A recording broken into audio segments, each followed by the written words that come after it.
చిహ్నంలో ఒక పక్కన చార్మినార్, ఇంకొక పక్కన కాకతీయుల ఆనవాళ్ళు ఉన్నాయంటే రాచరిక పోకడులు ఏ విధంగా ఉన్నాయి?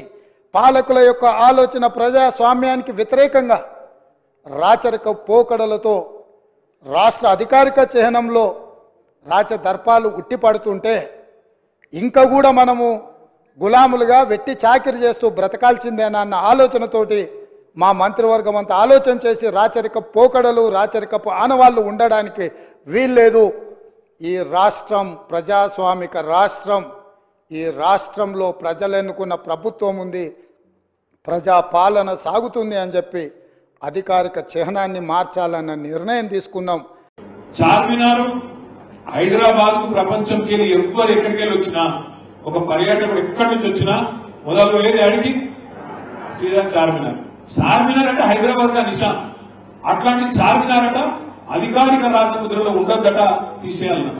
కాకతీయ కళాతోరణం ఉండద్దట, అది రాచరిక పోకడలకు నిదర్శనం అట.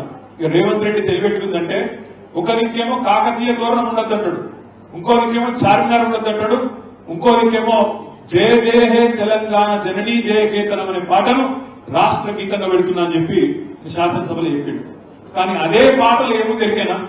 జననీ జయ కేతనం అన్న పాటలో జయ జయ హే తెలంగాణ జననీ జయ కేతనం అనే పాటలోనే ఉంటది. గోలుకొండ నవాబుల గొప్ప వెలుగే చార్మినారు, కాకతీయ కళాప్రభల కాంతిరేఖ రామప్ప అని అదే పాటలు ఉంటుంది. గుప్పు మేస్త్రికి తెలియదు, గుప్పు మేస్త్రికి తెలియదు ఏదైనా పాట వాడితేనా ఉద్యమంలో పాల్గొంటేనా, అది తెలియదు ఇది తెలియదు. ఎవడో రాసిస్తే చదువుడు మాత్రం తెలుసు.